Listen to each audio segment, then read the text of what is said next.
Hey, Battlers, we've got a special episode for you this week. We have a very special guest. We've got Richard Bland on the podcast this week. Richard, thanks for joining us, mate. Yeah, welcome. Like I say, it's good to be back down under. So yeah, looking forward to a week down here. Yeah, it was pretty crazy last year. I think it's probably going to be crazy and a bit more this year. So looking forward to it. So yeah, it's nice to be back, Mate, I'll tell you what, if it's crazier than last year, that's going to be intense. Yeah, I think so. I think it probably needs another hole in one on 12 to sort of really get it going again. But you never know. So, but no, it was brilliant last year. Fans were absolutely fantastic. I think they really enjoyed themselves, and hopefully we can all put on a good show for them and give something for them to cheer about. Absolutely, want some deep scores, I reckon. Yeah, would be nice. Rich, look, if you could, we go back through your career, maybe even before turning pro. Have you always been a golfer? Were you playing any other sports or as a kid? Yeah, as a kid, I played more football than I did golf. Okay. So yeah, when I was probably 13, 14, I wanted to be more of a footballer. But I had a pretty bad ankle injury when I was about 15. And that my heart went out of football a little bit after that. I always kind of mucked around a little bit with golf. My parents played, and so yeah, I was okay. I think when I left school, I was maybe like a 10 handicap, something like that. But okay, I kind of left school not knowing what I wanted to do. I was always like an outdoors person. I was never never wanted to be sort of stuck in an office or anything like that. No disrespect to those jobs, but it wasn't me.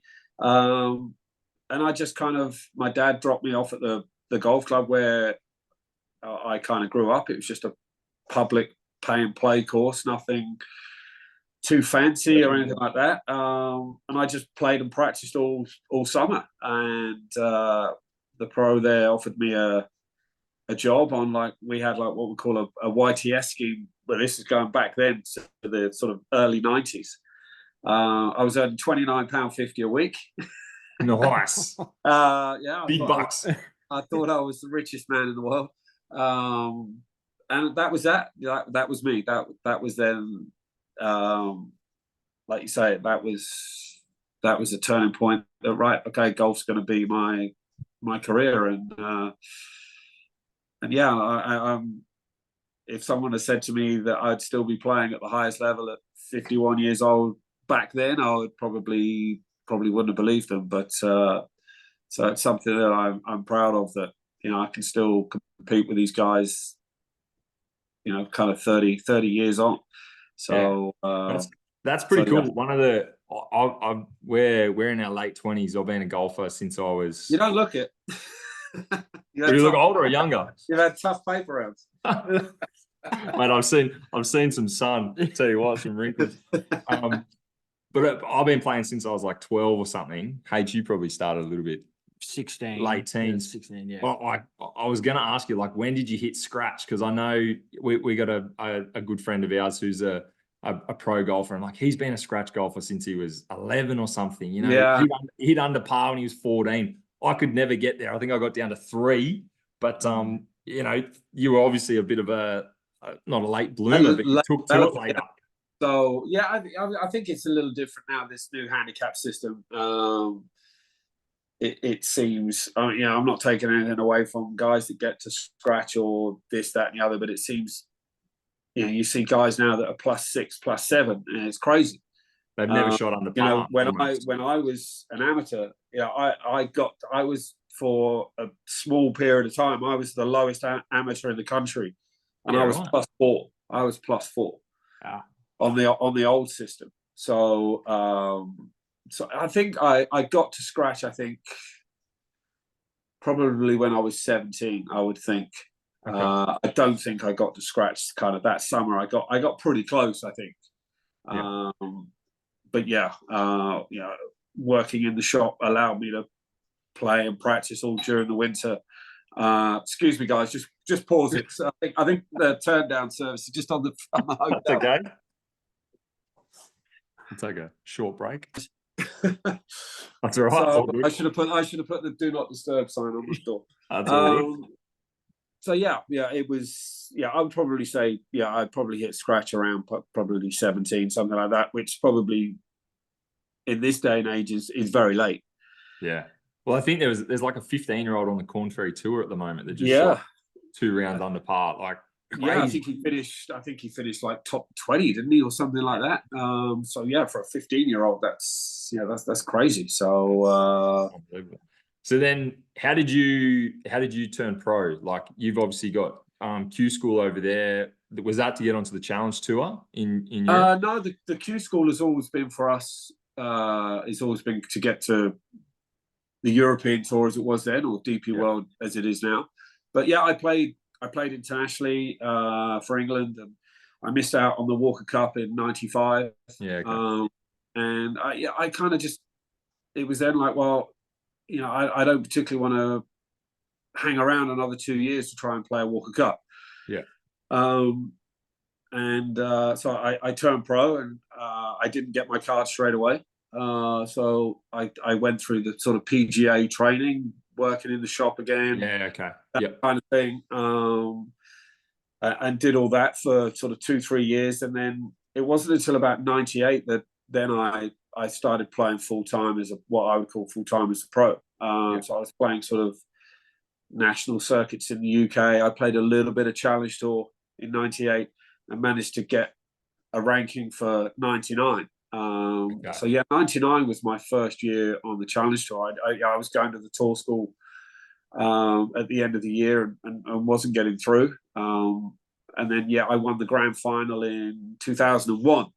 The last tournament on Challenge Tour to get my card for 2002. Yeah, right.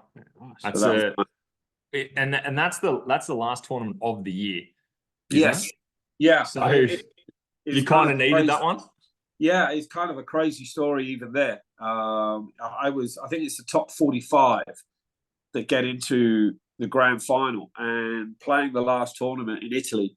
I was doing pretty well. I was about 50th, I think, going into the tournament, and playing the last hole. I didn't know this at the time, and I've got about a 35-40 foot putt up a 2.5 foot tier, and I hole it to finish like 5th, I think, that week. And if I'd have missed, I wouldn't have made the grand final. Yeah, right. But I didn't know that at the time. When you're out playing and what have you, I knew that I would be quite close. But I didn't realize it was going to be that close. And I literally made it in by a couple of €100. Yeah, right. And then, I win the grand final, shoot 63 in the last round to win, and get my card. So it was kind of, even though it was great to win that last event, if I'd have missed that putt on the week before, I wouldn't have been there at all. So do you reckon if you had known that putt was what you needed, do you reckon you miss it, or you still hold it? Probably. It's one of those putts. One of those. It's one in you probably hold 1 in 25. So if you know that you need to do it, probably certainly the odds are going to be stacked against you. So, but hey ho, it went in, and I guess the rest is history. That's cool.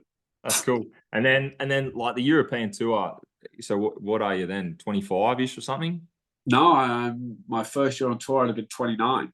29. Okay, so I was also a late developer. What does the European Tour look for a 29-year-old just won the grand final? What does that look for you then over the next? Well, I suppose then you spend about 20 years on tour. Yeah, it's changed. There's bits of it that's changed, and there's some parts that haven't changed an awful lot. But you could probably say that about the PGA Tour. Yeah.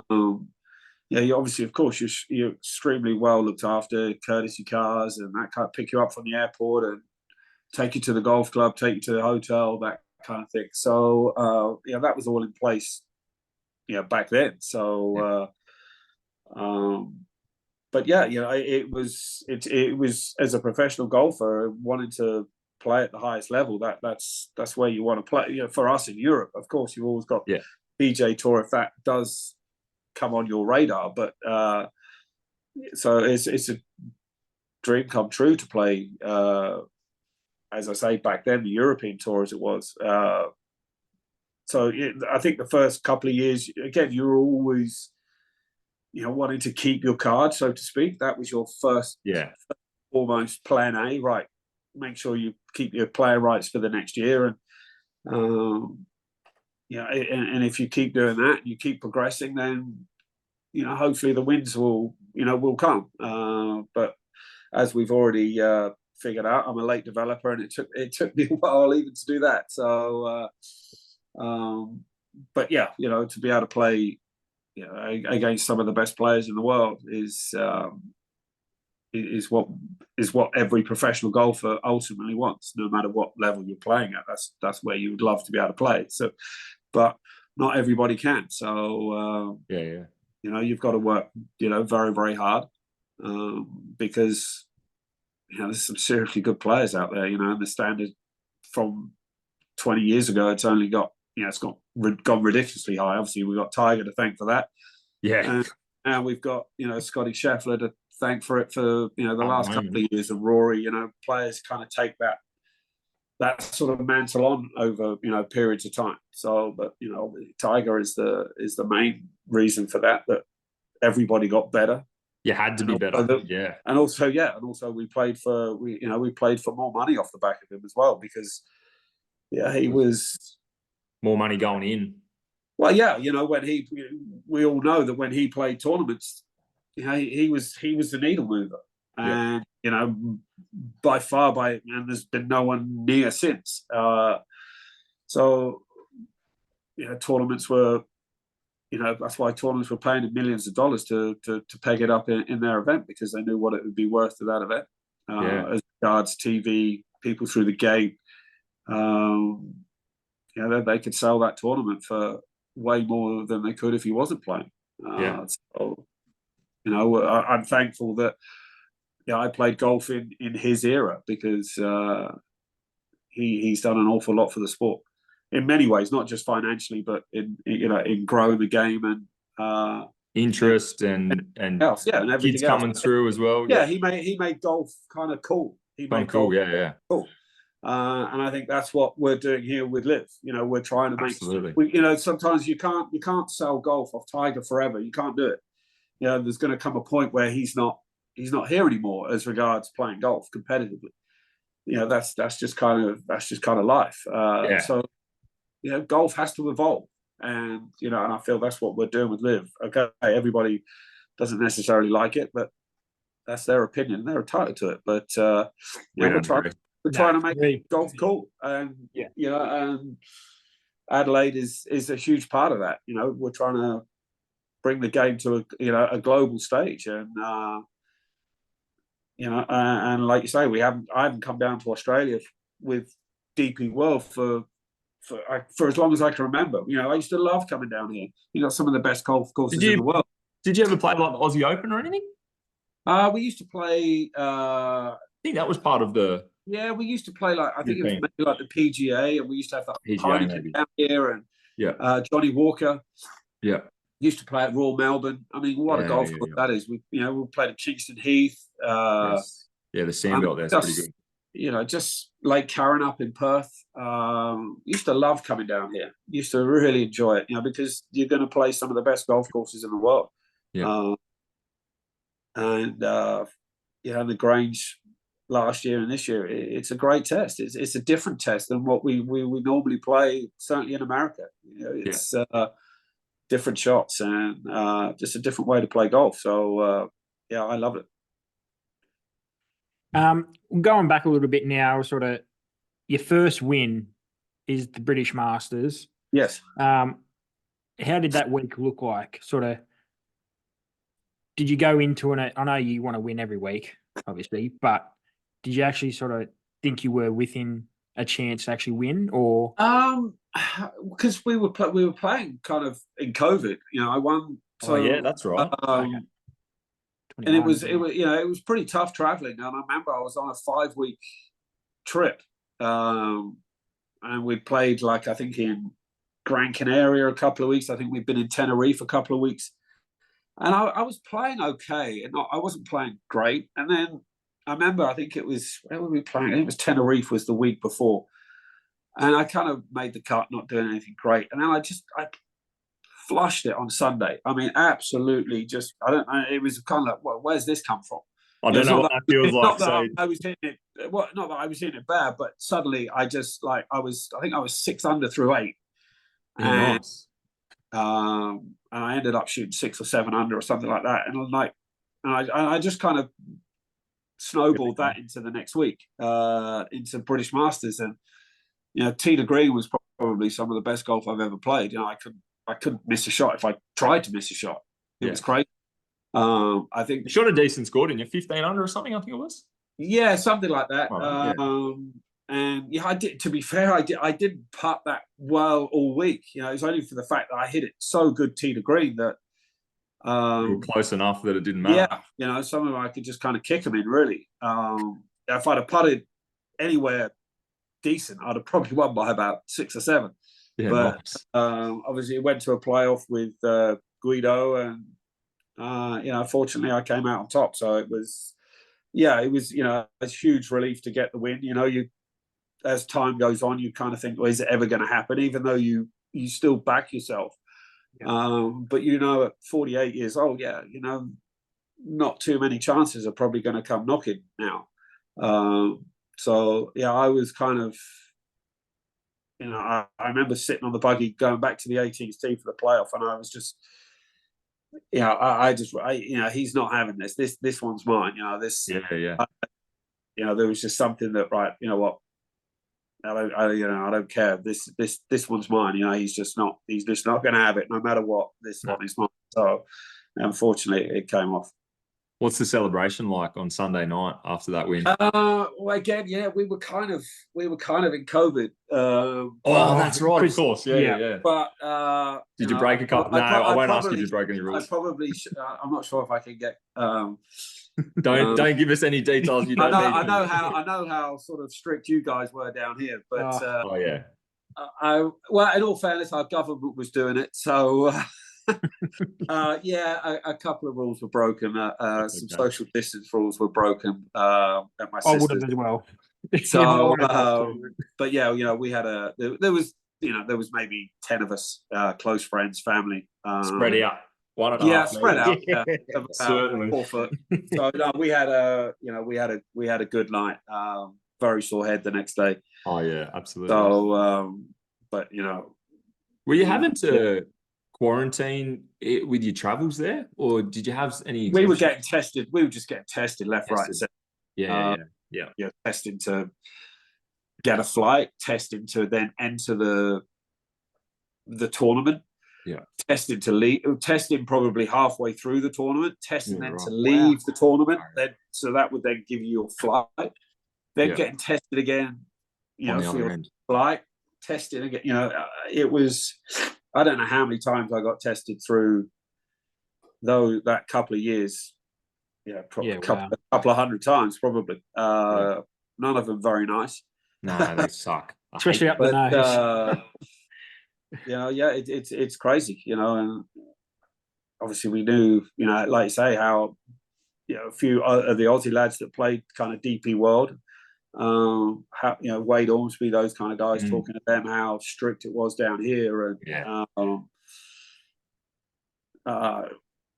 you know, we thought, you know, we had it pretty bad, but you guys were, you know, I think it was behind it was, like, that's the thing, isn't it? It's as if it's never happened. It's crazy.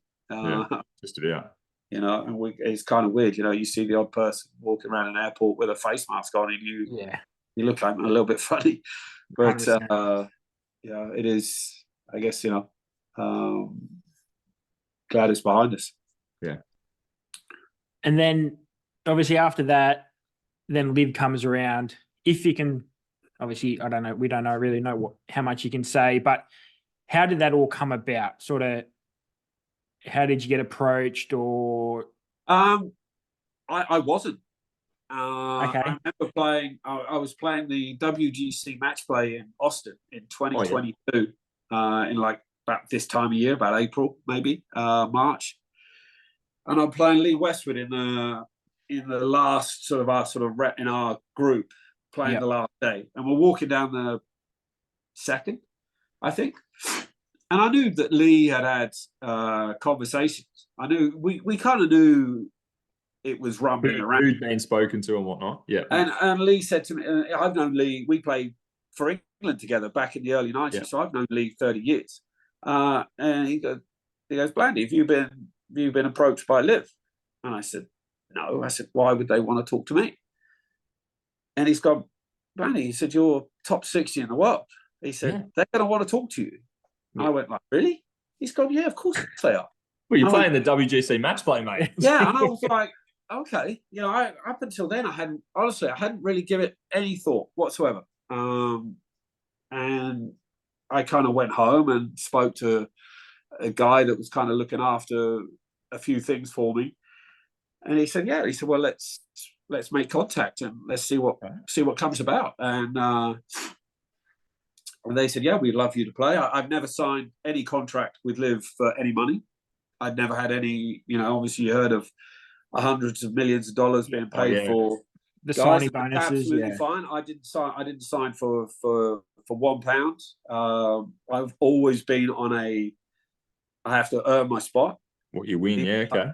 So and that's how it's always come about. So and I'm glad that it did. It's the best decision I ever made at 49 years old. That right. Well, how long left have you got playing? I don't know.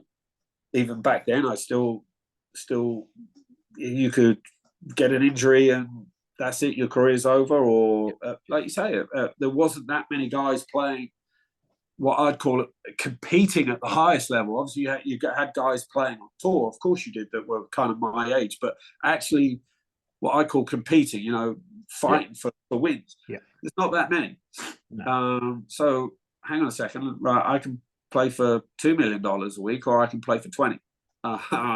Absolutely.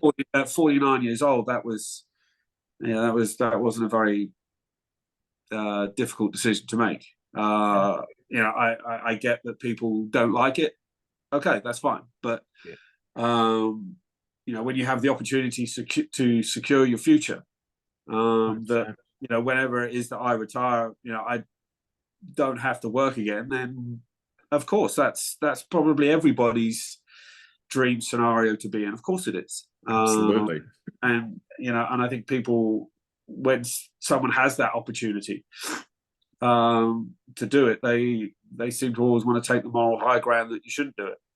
But I always kind of said to people, I said, if I turned up at your front door with $5 million in a briefcase and said, look, here you go, this is yours. Yeah. But this is where the money's come from. My hand would still be at the door, and the briefcase would be on the other side. Yeah. It's very easy to take the moral high ground, and I get their opinions. I do. It's very, very easy to take that when it's not there in front of you. It's not your decision to make. Like you say, I spoke with my wife and my family about it, and it was something that I was 100% behind, and I knew it could backfire, but I backed myself that I could play well enough to compete, and and you have been, so, you've been playing pretty good.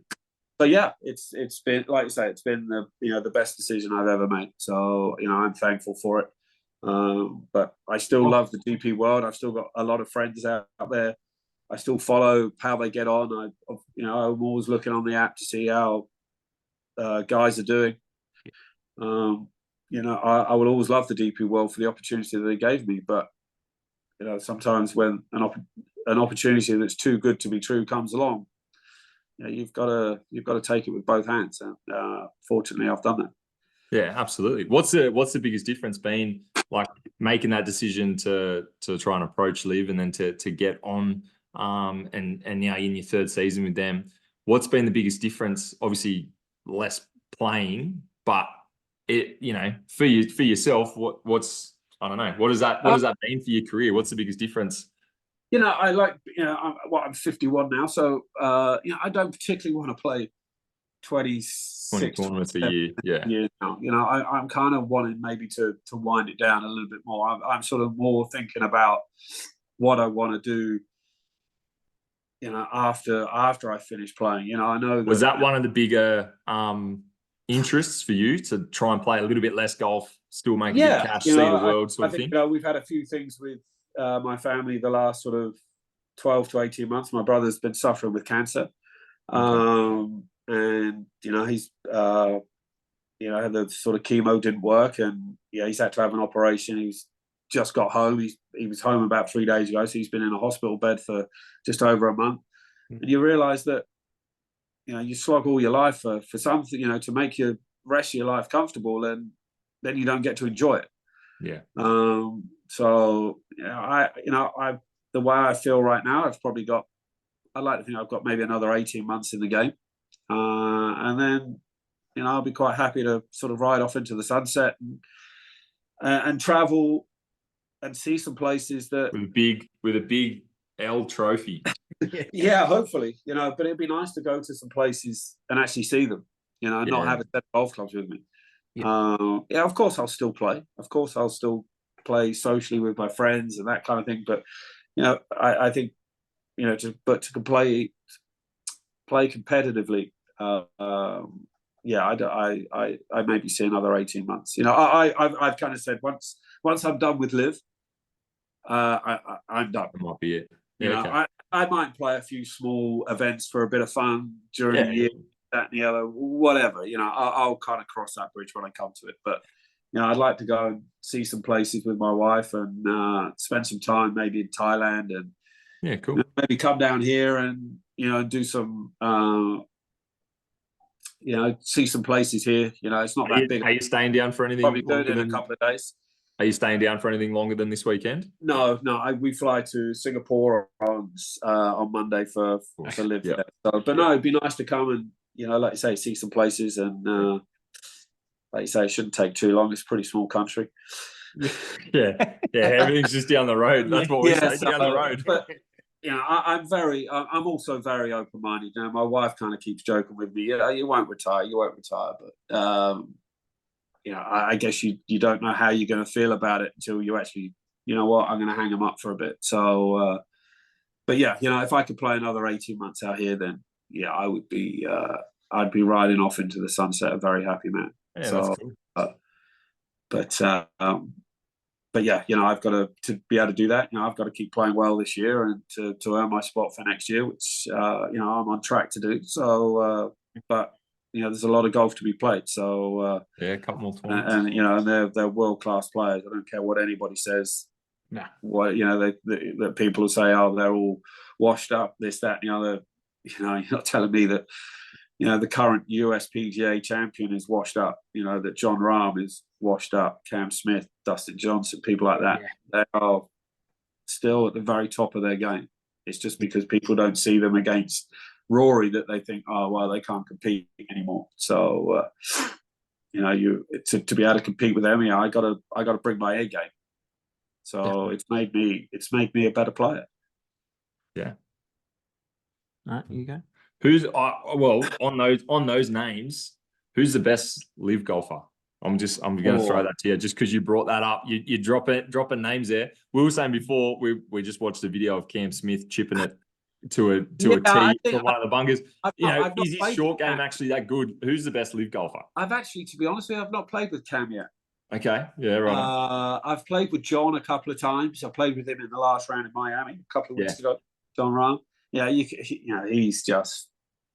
There's just no weakness in his game. I think it's very difficult to say who is the best, because I think if you put John's A game, Brooks's A game, DJ's A game, probably Cam Smith, Bryson, they'd probably just play forever. You could probably take bits and pieces of each of their games. You've probably got, of course, you take Cam's short game, his putting. You give your right arm to putt like he does. Yeah. The way that John drives the ball is crazy. He just doesn't miss. Yeah, you've probably got someone as clutch as Brooks. I mean, like, put that guy in the, with a sniff of a win, and he gets it done. Take it, so he just doesn't fail under pressure. So yeah, they've all got so much game. So it's very hard to say who's the very best. But we're hoping for an unfortunately, I've not played with Cam. It would be nice to play with him this week. In front. Have you got your tee times for this week? I think we all tee off. I think it's 11:15. I think. Oh, but have you got your group? I haven't looked. But for this yeah, week. No, that probably won't be out till maybe. Days. Yeah, it might come tomorrow, maybe, but probably Wednesday, I'd imagine. Like, I remember last year, the first round, we all played in our teams. Yeah, that's right.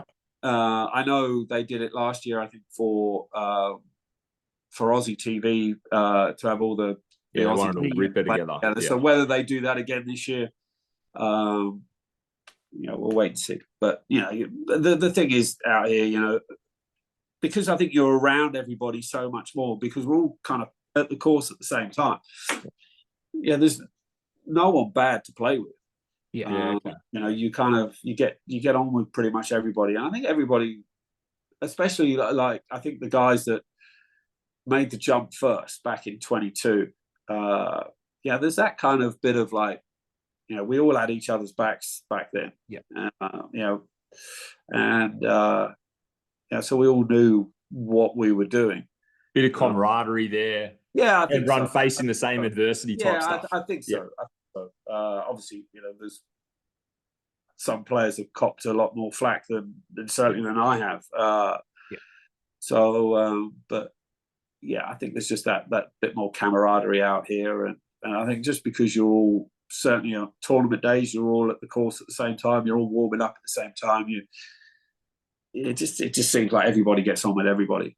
Yeah, that's cool. That's cool. Your team, do you like the team format? Like, only through socials, you guys seem. I think I watched the video the other day. You guys were just ripping each other, walking down the fairway and whatever. Yeah, I think this year we've got a much more relaxed vibe. I think last year, I think with sort of with GMAC and Bird, and Martin, I think it wasn't probably the best atmosphere to be around. For various other reasons. And I think this year, Martin is certainly a lot more relaxed. And I'm getting on an awful lot better with Martin this year. Not that I got him, not that I didn't get on with him last year, but because he was sort of in and out last year, wasn't he? He was struggling last year with his wrist. He had a horrible wrist injury at the end of 2022. That could have probably ended his career. Yeah. So I didn't really realize that the sort of changes he had to go through,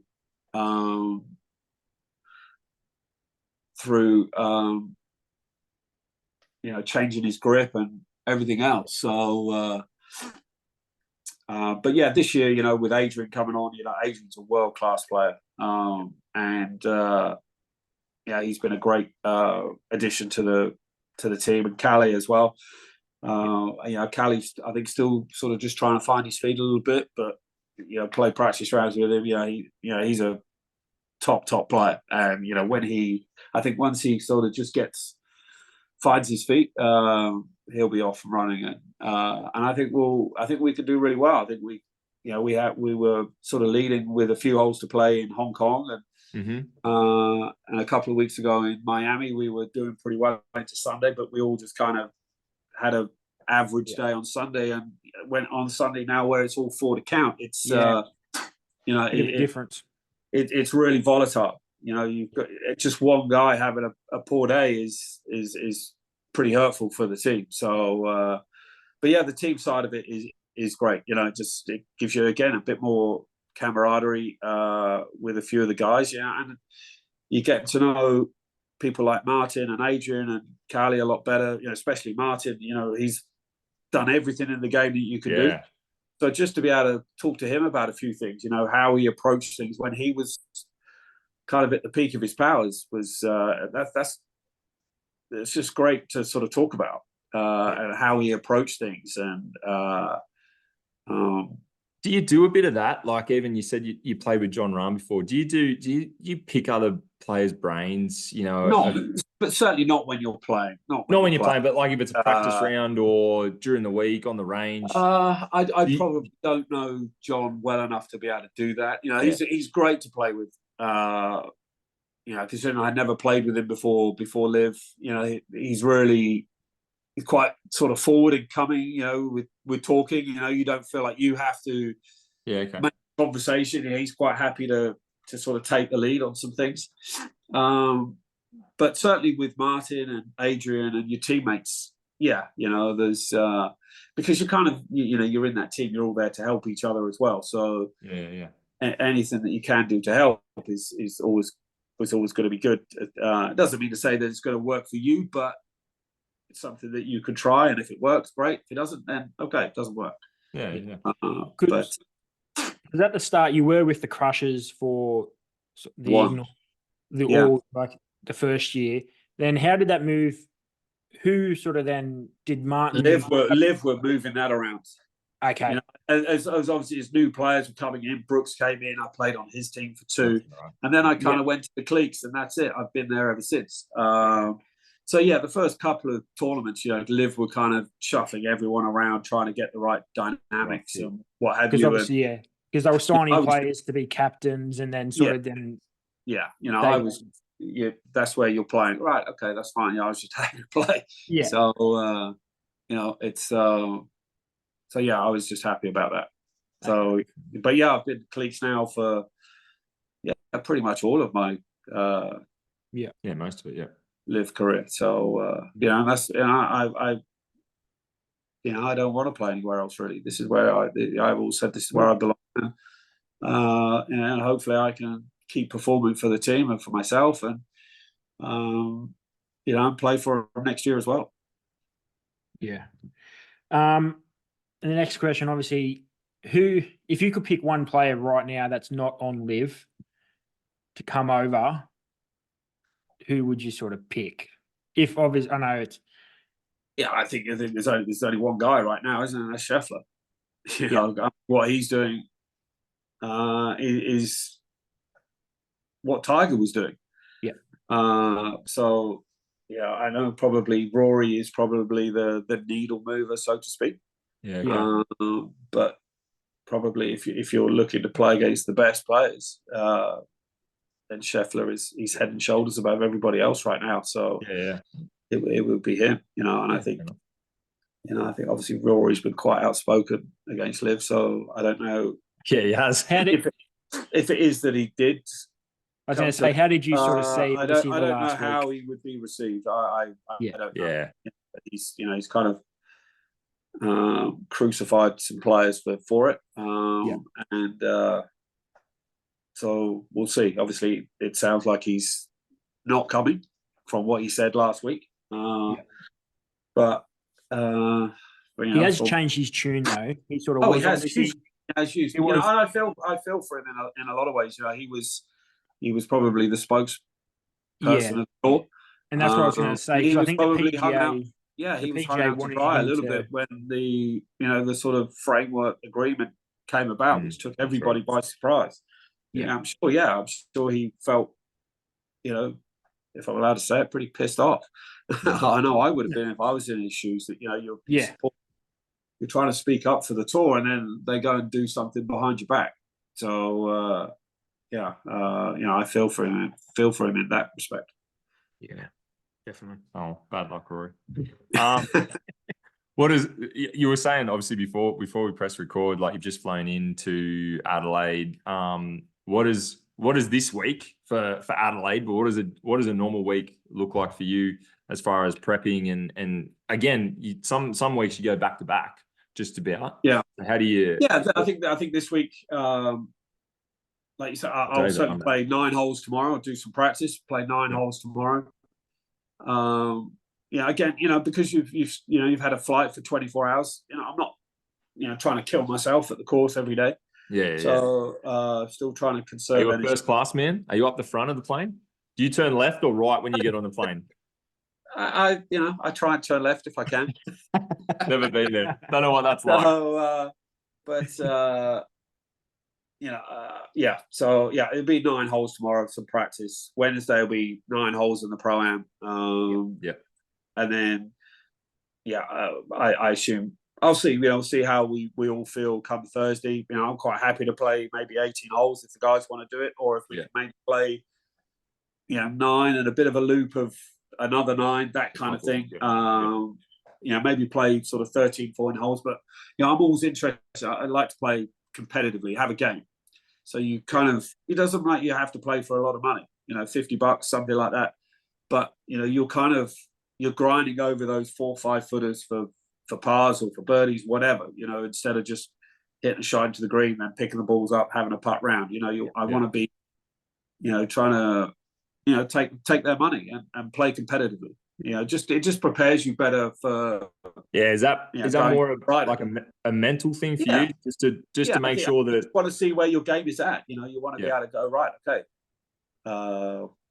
I'm not going to miss those 4 footers. Yeah, competitive practice is better than just going out. We've all seen the course.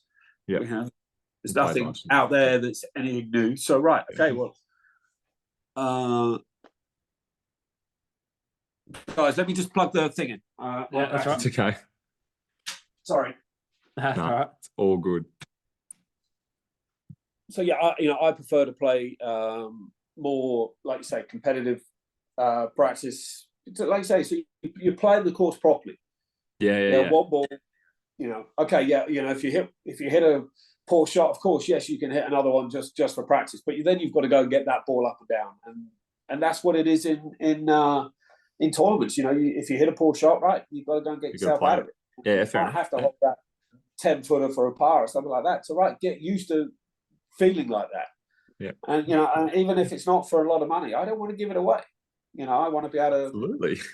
You don't want to lose bragging rights. Yeah, a bit of bragging rights. Okay, the cash, not necessarily the.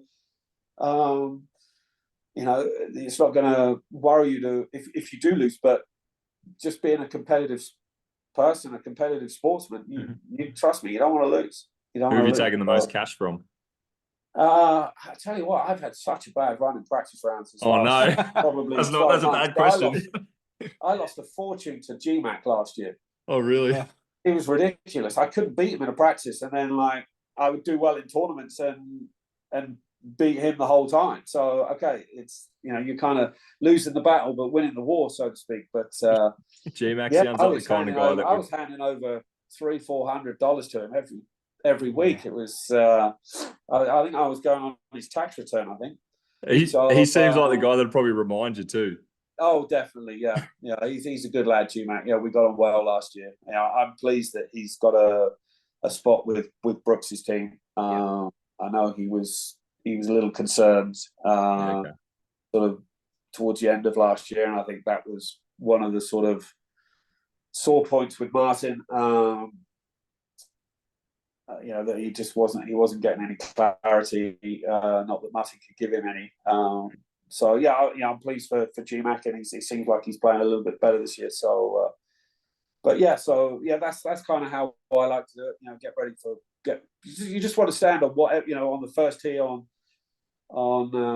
Friday. Right, okay, I'm prepared. I'm prepared to. I've done what I need to do to be able to play well. It doesn't mean to say that you're going to play well, but you're just giving yourself the best opportunity. Yeah. And then next week's going to be very, very different in Singapore, just because it's so bloody hot. Yeah, you're going to be doing pretty much the bare minimum. It's all about conserving energy that week, because come Friday, you're going to be out in that heat for 6 hours. Once you with your practice and you're warming up and then playing, you're beat at the end of every day. So does that mean then hitting balls next week rather than playing holes, or? Again, you will limit your practice to 9 every day. Yeah. You just don't, and you'll probably play a lot earlier. In the morning. Yeah. Because you don't really want to be out there, sort of 2-3 o'clock in the afternoon. No. It's crazy. It's like playing, opening the oven door and that heat hitting you and playing in that. So it's very uncomfortable. But it's just one of the challenges you've got to deal with. And let's face it, someone's got to win at the end of the week. So, but we've got this week to go first. It's going to be very different golf to next week. It's probably going to be very soft because it rains a lot there. Whereas this week it's going to be a lot firmer and faster. So it's kind of looks pretty fast. Some of the videos they've been putting. Yeah, up. I think some of those greens. I can't imagine they're going to put too much water on the greens. So it's going to get very firm and fast. So you've got to be, you certainly got to be hitting it from the fairway. And it's very much that it's not always going to be, just going at every flag. You've got to pick your spots and pick the flags that you can be aggressive to and maybe not so aggressive to, and know where the misses are. So in some respects, it's quite linksy. Yeah. I've always kind of felt that over here in Australia, even though it's not kind of a links golf course as such, but it kind of plays that way. It plays that some of the setups, yeah.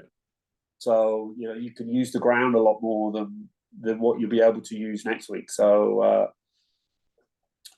so it's a lot of imagination, which is great. Does that help coming from Europe? Yeah, I think so. So. You kind of play. A lot of the courses in America are very kind of samey. A lot of through the air kind of golf. So you can kind of hit those sort of tee shots where you might only carry it 220, 230 yards off the tee, but you get it running 70, 80 That's yards. all we carried anyway, mate. There you go. One of your good ones. So, you'll see. I think that's the great thing about this course. You can stand there and hit drivers if you want, but you can also play it, a completely different way. Whereas you go play in America, it's you kind of play it just one way. It's a lot of drivers off tees. You don't really have to think about it too much. Whereas around here, especially if you get it slightly out of shape, you really need then to think about what where you want to be playing your next shot from, if possible. You can push a bad situation out here, and you can take 6 or 7 in a heartbeat. So like you say, you've only got to miss a green in the wrong spot, and it's going to be almost impossible to get it up and down unless you hold a 20-30 footer. So it's as much as you've got to play good golf, you've also got to think about it around here, and that's I'd like to think with a bit more experience, I should be able to do that a bit better than maybe certainly the younger lads. But hopefully, we'll see. And then obviously with Adelaide, we've got the party hole. Yes. I don't know if you can tell us, but what's your walkout song going to be? It was last year. It was Queen, Don't Stop Me Now. I don't know if I'm going to have that again this year. I've not fully decided. I've got 2 or 3. I think I've got same sort of genre. Are you a Queen man? Yeah, I do. Yeah, I quite like them. I'm not sort of like you certainly won't be hearing any kind of R&B or rap stuff from me. That's not my gig, so to speak.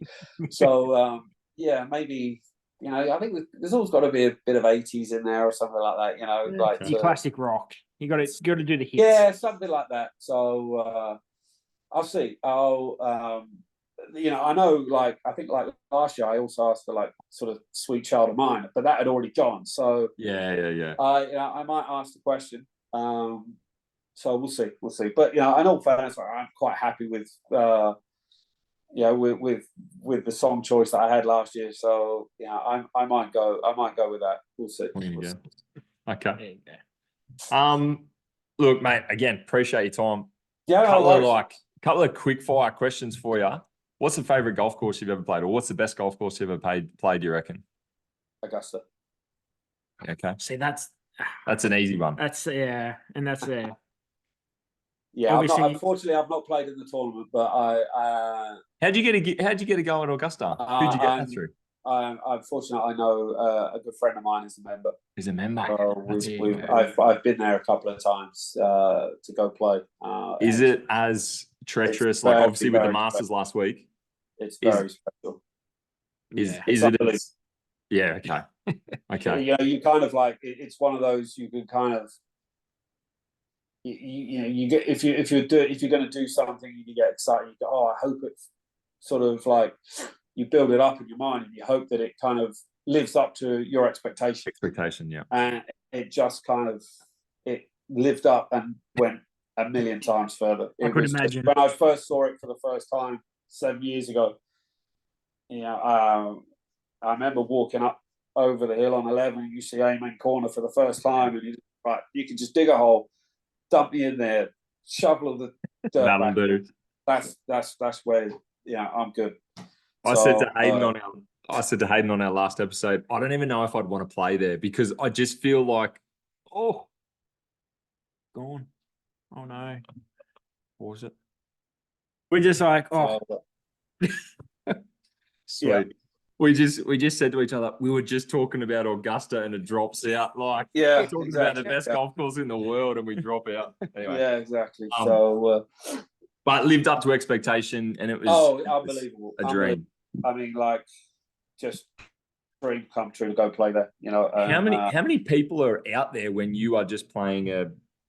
Actually, is it a social round? Is it a competitive round? What is it if you're going out playing there with a member? A couple of times I've been there, there's actually been there's been quite a few people there. Okay. I think if I was a member there, I think I'd want to be there like every day. Yeah. But I know you're not. You're not allowed to be. So I think if you're there too much, I think you kind of get like you'll get stop hacking up the course letter. You've been hit much, So.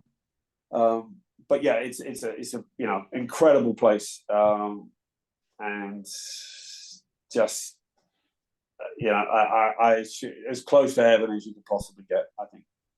Did you keep score? I did. Yeah, I've played it. So I've played it 4 times. And the best I've shot is level par. I've always played it off the Masters tees. That's some impressive golf. I remember I said to my caddy, I was there in November with my brother, and I said to my caddy, look, I said, like, if you get me round in under par, there's a nice little bonus for you. And I remember I think I birdied 15 to get to 1 under, and I hit it close at 16 and missed, and close at 17 and missed. And I played the last, and I hit it in the trap, and I splashed it out to about 6 foot. And I've never been so nervous over a putt in all my life, and I missed it.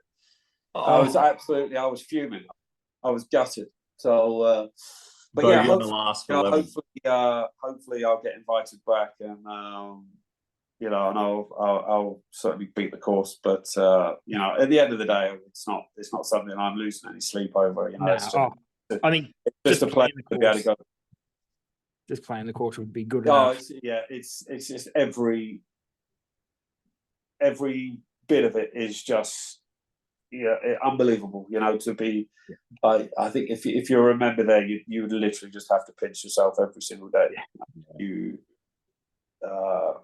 I just golf in heaven on earth.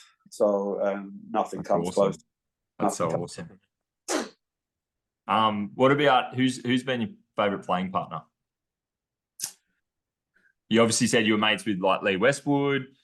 Is it one of your mates, or have you played with any of the super big names before? You said you played with Johnny Rahm. Yeah, of course. Obviously, I never got to play with Tiger. I was fortunate. I played with Rory at the Open 3 years ago. Obviously, I've played with John twice now on LIV. I've not played with. I played against DJ in the match play a couple of years ago, but I've not played with him on LIV yet.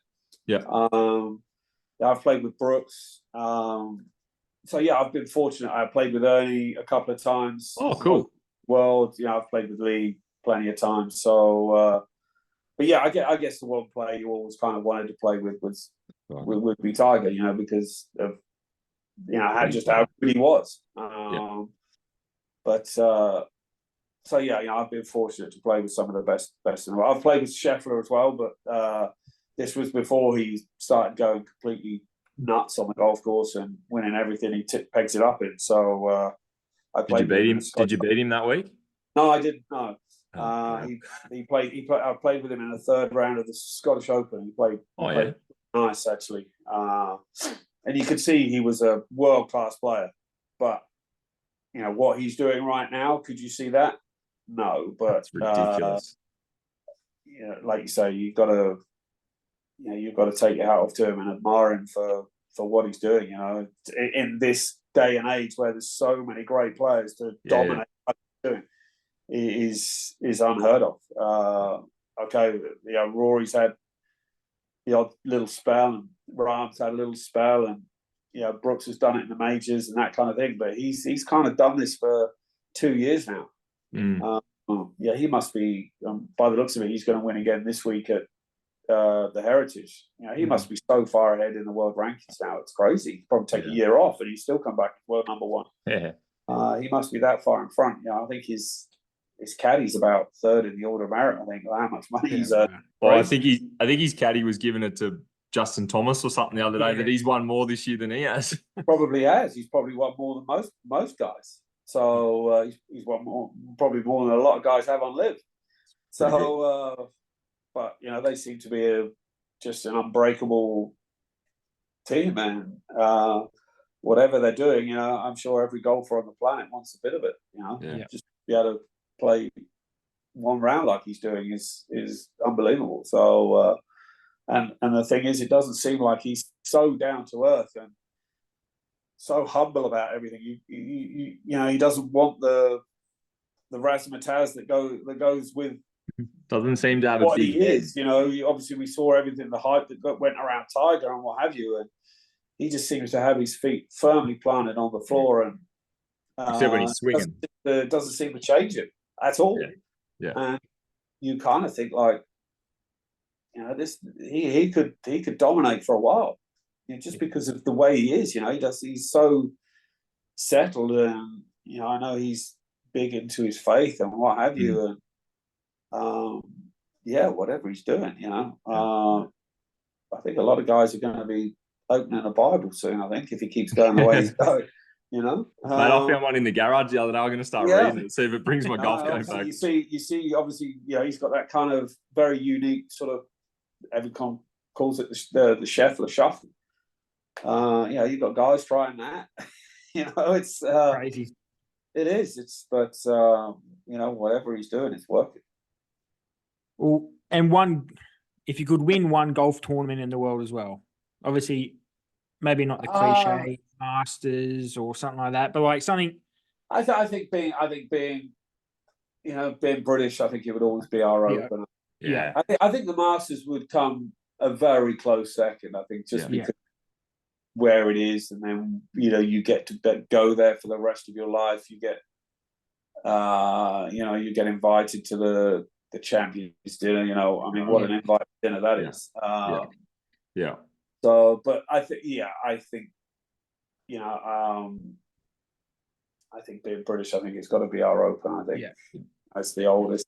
It is probably renowned as the biggest tournament in the world.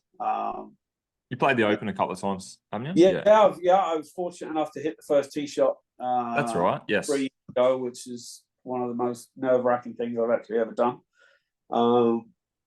But to have that honour was very unexpected. Did you hit the fairway? I did. Yeah. I did. Pretty nervous over that one. Oh Jesus! Like I was actually okay. I was fine. I was obviously, it's the Open. Of course, you're nervous. I was nervous when I teed off last year when we played at Hoylake. Yeah. But so I was kind of walking over the bridge down to the first tee, leaving the putting green. Yeah, your heart's racing a little bit, but okay. I'm used to that. I can handle that. And then like the starter sort of said, right, 30 seconds. And that was it. I was just like, oh my God. And I remember like Sky were, I think it was Paul McGinley and Nick Doherty were about 50, 60 yards up the tee. The tee kind of went up this left-hand side. They were out the way. And I hadn't even noticed them. And I literally then saw them and I was like, the thing was at Royal St George's, the right hand rough was just literally lost ball. It was and there was always room up the left, and I would always tend to, like, my go-to shape would be up the left and kind of fade it back. And I was suddenly then thinking, like, you're nearly in the way there, but I can't say that because they're not in the way. And I can't go like, guys, you're just gonna have to move back a little bit there, But fortunately, I kind of, right, okay, just forget everything, just swing it, hit it as hard as you can. That's probably the best thing to do. And, make contact. Unfortunately, it went off in the right direction. So, nice. that was very, very special to be able to do that. For the R&A to give me that honour of opening up the biggest tournament in the world. Is and the nice thing is that the Open kind of makes something of it every year now. They've probably done it for the last maybe 10 years, I think, where they have someone that's associated maybe with that place, or they've done something to be able to then hit like the first tee shot. I think Monty did it at Royal Troon the last time it was there. I think Paul Laurie did it in St Andrews. I know Sandy Lyle did it in Carnoustie. It was his last Open, so they gave it to him. So and then so for me to have it in 2021 was very, very special. So what an honour! All those nerves standing on the first tee. Yeah, something I'll remember for the rest of my life. So it's awesome. Yeah, I was. Again, that was something that you even though Christ, it's a 6:30 tee time. What time am I going to have to get up? Oh yeah. It's it was worth the sort of 4 a.m. alarm call. The weather was just perfect. I mean, you couldn't have wished to have gone out and play a links golf course. There was no wind. It was beautiful sunshine. Just a beautiful British summer day, like they always are. Sort of 20 degrees. Not quite that at the minute, but unbelievable honour. So very blessed for that. Mate, we only got a couple left. What's your favourite club in the bag? Favourite club. I've had my lob wedge out in the backyard lately. I've always been a pretty good driver of the ball, so I'm always quite fond of my driver. So that's one of. I always quite like my lob wedge as well. There's 2 or 3. My putter. I like, but I'd probably go with my driver. I'm always quite happy when I've got driver in my hand. I always feel pretty confident that I can hit a good one. And the average golfer, as pretty much me, at 16 handicapper. That's not average. No, that's actually not average. You're below average. Wow. You're better than average. Sorry. You're kind of big. I would say you're bigging yourself up there. I'd say I'd comfortably put you below average. Below average, okay. What's your number one tip? Number one tip. I think it would be, most golfers, if they want to practice and they go to the range and all they do is hit balls. That's all they do is hit balls. Which I understand in the winter it's probably the thing to do, but you can hit balls, but in a certain way. Like today, I've probably hit, I don't know, maybe 150 balls today, something like that. And I'd probably say 25 have been hit over 150 yards. Okay. Sure game. So it's all about, from 150 yards in this game. Yeah. Okay. Of course, hit drivers and everything like that. Of course, distance is such a part of the game now. Of course it is. I get that. But I've always said, like, certainly in the professional game, if you can turn 3 shots into 2, you're a cash, absolute cash register. How I look at it, me standing on the range hitting 5 irons won't change my stroke average one bit. No. Not one bit. But if I can stand there from 100 yards, 120 yards, and hit it close to the flag consistently, that's where I'm going to turn, kind of 71, 72s into 67, 68s. Yeah. It's those kind of things. And then if you do get into trouble, right? Okay, you don't always necessarily have to look for the miracle shot to get out. No, punch out, take your medicine. Okay, well, if I can get it to 100 yards, right, I know I'm going to be 10 foot worse. Right. Yeah. Okay. If you roll that 10-footer in, right, you skip to the next team. You've kept your momentum. Yeah. And I would say that for the average golfer, it's right. If you can work from, say, 120 yards in. Yeah. Yeah. If I gave you 100 balls to hit on the range, if that's what it was, 50 balls on the range, I'd keep 10 aside. Okay. 50 balls, right? 10 aside, right there. You drive. So then you got 40 balls. I would hit 30 of those balls from inside 130 yards, let's say. Okay. Yeah. And then I'd give you maybe go and hit some 3 or 4 at 160 yards, 3 or 4 at 180 yards, whatever club that is for you. Yep. And then 10 with a driver. That's it. Just constantly chip, putt, and from 120, 130 yards in. If you can do that, you will bring your scores down so quickly. Yeah. So quickly. There you go. You'll shoot 68 this weekend. Yeah. Hope so. Yeah, that's always one of my rules. One of my rules is no bogeys from 150 yards. Yeah. If I can do that. Yeah. If you went to a top golfer, even an elite level golfer, right, and if you went through stats, right, this is how many bogeys you made from 150 yards in. Okay, if you're hacking out the rough, you can't reach the green, fair enough. But if you're on the fairway, or you can get it on the green, how many bogeys you made by the end of the year, you'd jump off the nearest bridge. You really would, because you'd be disgusted with it. And we all know that, right, what one shot means.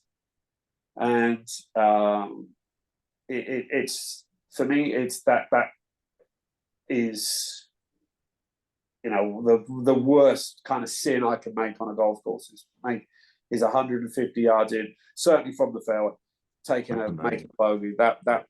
That's it. I could be putting clubs across my knee if I keep doing that. So not that I would, but that really kind of makes the blood boil a little bit. So, but yeah. So for the average golfers to improve, just 120 yards in. Don't worry about your 6 iron and your 5 iron. Just don't worry about it.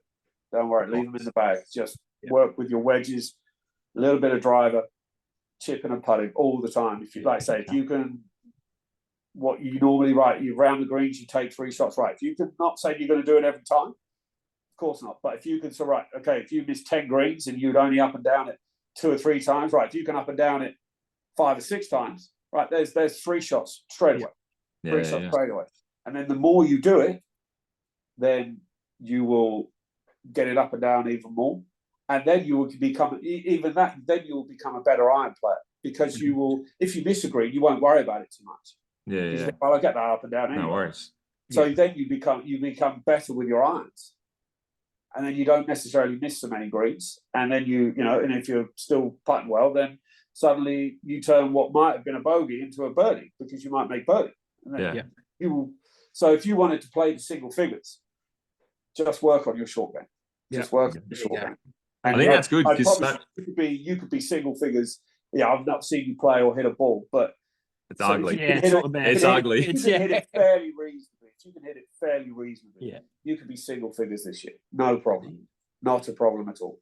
That's from Richard. And the thing is, it's not like you've got to stand up there for 5 hours. No. If you just whatever you decide to dedicate to your practice, right, this is how much time I'm going to commit. Right. Just break it down. Right. I'm going to do 7 hours practice this week. Right. I would say, Seve had the old saying is, for every hour you hit balls, it's 4 hours of short game. So, I'm not saying that that's what you've got to do, but I would just break your score down. Right. How many putts do you have? Right. If you have, sort of over 30 putts, right, that's over, that's going to be nearly half of what your score is. Yeah. Right. That already tells you where you need to put a lot of your time.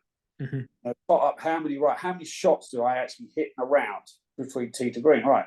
From 100 yards in, 120 yards in, 140 yards in, 160 yards, just top them up.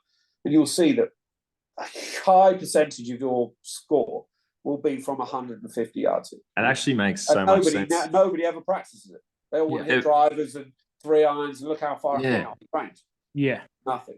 Driver and 3-wood, realistically, you probably only hit 8 drives around. And then you might hit a 3-wood or a long iron here and there, and then you hit irons on a par 3. It actually makes so much sense when you put it like that. Yeah. Why would you bother doing so much driver practice? Because you don't hit it that much. I literally cannot remember the last time I hit a 3-wood on a range. Yeah. Because you just pull it out and hit it whenever you need to. I hit about 3 today. There you go. Go back before, I never practiced my 3-wood on the range. But 3 out of 150 balls. Yeah. Yeah. There you go. Makes sense. So it's like, but right, okay, but I know, right, okay, how many shots around between 100, 150 yards am I going to have? A lot, right? Okay, so that's where I need to focus my practice. There you go. You know, it's not rocket science at the end of the day, but people they don't want to kind of understand it. Yeah, I think if they understood how golf is played and where it's played from, they'd structure it a little bit differently. You know. So I love it. That is free. Oh, thank you very much. That is the perfect tip. I will try my best. I will try. Well, if I'm here in Adelaide next year, we'll do this again next year, and we'll see what you're at. Rightio. 100%. Done deal. With any luck, we can convince our partners that we're coming to Adelaide. So. Well, guys, if you need some tickets, let me know. Let me know. I can sort something out. Done. 100%. Awesome. There you go. Well, like you say, you've got my. Just send me a message if you just let me know. That's awesome. 100%. Thanks, Richard. That's brilliant, mate. On that note, thank you again so much for tonight. I know, obviously, you're going to be pretty busy this week, and hopefully this weekend goes really well. But mate, we appreciate your time so much. I'm sure everyone listening to this and everyone that sees it on our socials is going to have a really good listen, because this has been a fantastic chat. 100%. Really appreciate it. So pleasure, guys. Look forward to it. Enjoyed it. Mate, thanks so much. Thank you. Cheers, guys. Take care.